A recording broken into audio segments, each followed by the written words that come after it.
Well, the time has come for an expedition into the 8th Psalm in the book of Psalms. Psalm 8. This is a somewhat popular psalm. You hear it referenced quite a bit. We have several references in the New Testament, which is probably why you're so familiar with it.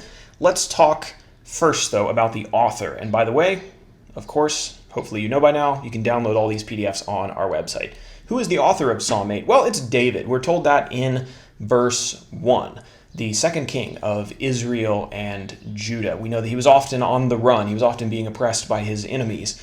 And he was also, he took time to observe the creation that was around him, even in his running, to stimulate his worship of God. We'll find that out in our outline section. So the author is David. New Testament references. As I mentioned, we've got quite a few. We've got 3 here. Matthew 21:16. Hebrews 2, 6 through 8, and 1 Corinthians 15, 27. And if you have time, feel free to look these up after the Bible study to understand how they're used in the New Testament and where they appear.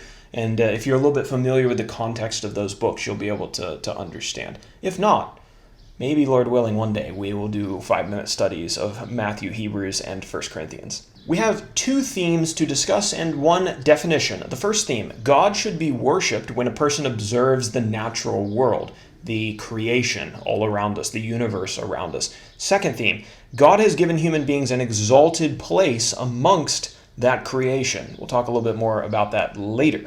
Definitions, dominion.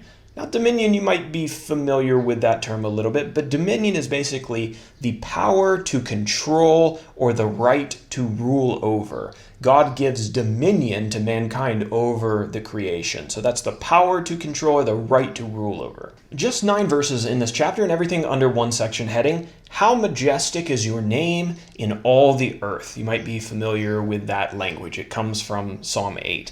So David opened this psalm by praising God, first of all, for his magnificence. He says that God's name is to be praised when you look out at the earth, when you see everything that God created. In fact, it's worthy of being praised.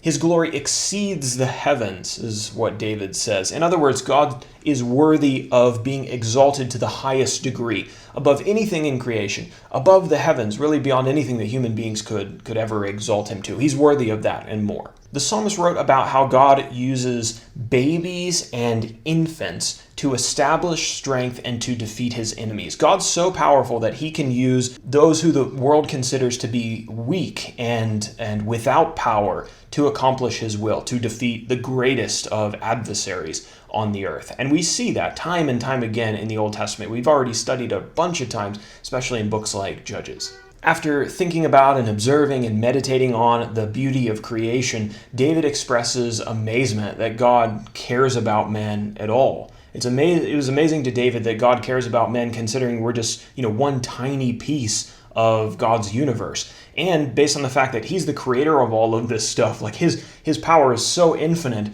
why does he care about us? David didn't necessarily know that answer, but he praises God because it's true. God not only cared for human beings, but he also gave them a special place in his creation. He exalted them above the rest of the creation. Human beings are given glory and honor and we're told in this psalm, are made just slightly inferior to the heavenly beings that live with God. There's a reference to this in the book of Hebrews in talking about Jesus, if you are familiar with the book of Hebrews. God has given human beings dominion over all living creatures. That's according to Genesis chapter 1, verse 28, and referenced here. David concludes by repeating the opening line of the psalm, writing, quote, "O Lord, our Lord, how majestic is your name in all the earth." For the application today, and I think David as well, and God want to convince you, want to keep you from ever letting someone tell you or convince you that you don't have any value, that you're not worth anything.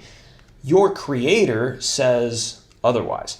Fellow human beings can be cruel.